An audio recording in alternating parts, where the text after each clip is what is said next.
Hey guys, it's Mason and Paul from Carl's Speed Shop. We're just going to run you through a few things that we've done on the 52 Pontiac in the last couple of weeks. So we'll start up the front. We've got the motor and box back in the car and fitted the headers up just to finish off all the steering and stuff like that. Paul's had all the steering shaft machined down, and he's basically just snugged it in there around the headers so that we can make sure we had enough clearance for the headers.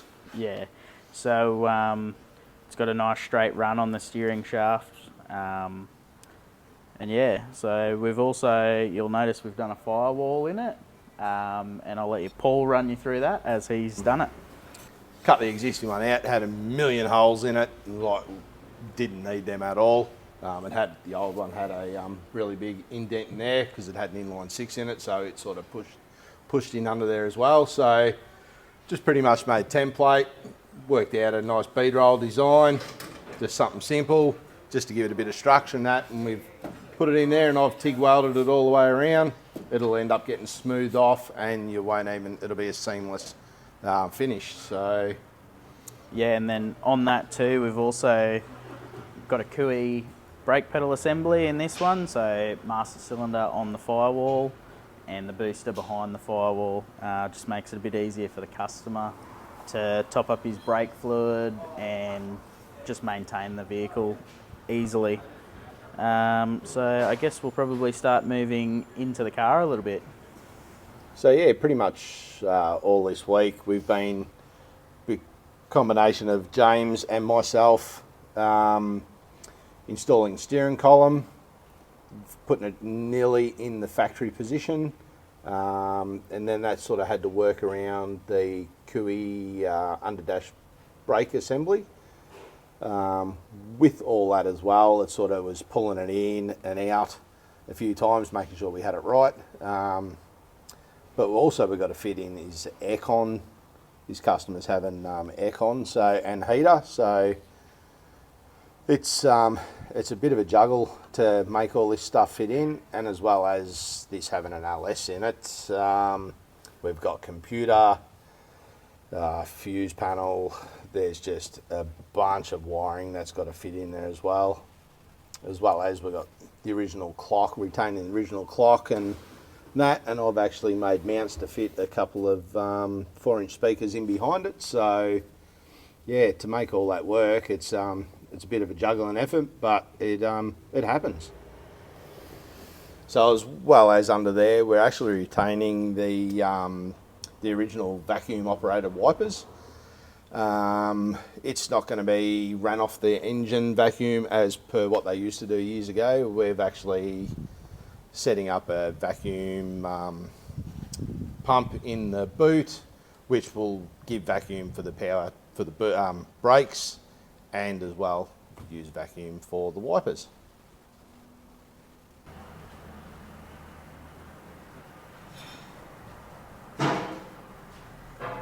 So in the car, we've been really lucky. We haven't had to touch any of the original tunnel, apart from just making a little flat piece to meet the firewall up there.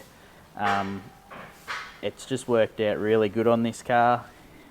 We've got about 50mm clearance right around the Turbo 400, which is just awesome. So we've also, because we've got the LS going in it now, we've had to upgrade to some inertia reel seat belts. So we've put some seat belt points in the top there.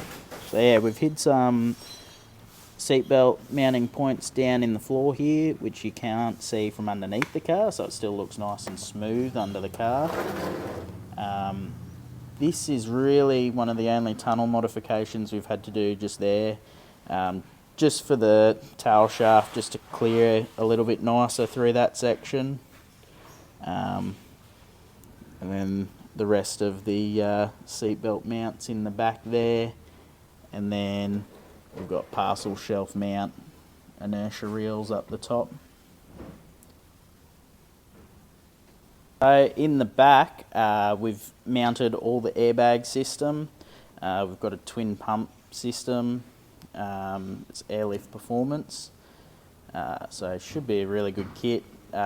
E-level on it, so we'll have sensors on all 4 corners. So it will work out all the ride heights for driving. We've mounted the battery up in here too.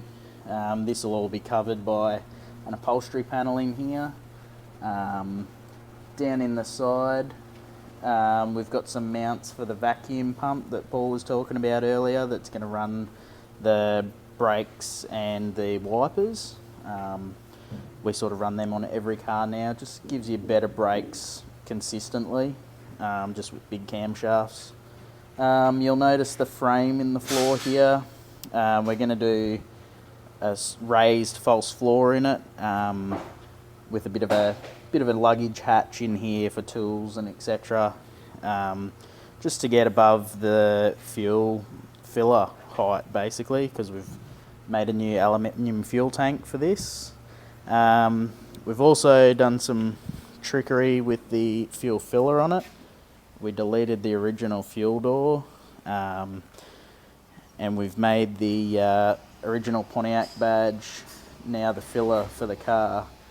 So he can fill straight through that and then put it in like it was never there. So that's pretty much brought us up to speed on the Pontiac for the last couple of weeks. There's only a few little bits and pieces left to do, and I'll let Paul run you through that. So yeah, pretty much we've just got a few little things to finish up underneath the dash. We're doing an extra trim panel underneath to house the aircon vents and the switches and that for the air conditioner and heater. We're also doing, we'll get next week done, is a 3-inch exhaust all the way through. It'll tuck up over the diff, and then by the time it'll exit into oval pipes, which is going to be a bit of a challenge, but it shouldn't be too bad. Yeah, and then it'll be pretty much tear down again and away the body goes to paint. So it's cracking along really good, this build. Excellent. Stay tuned for next week.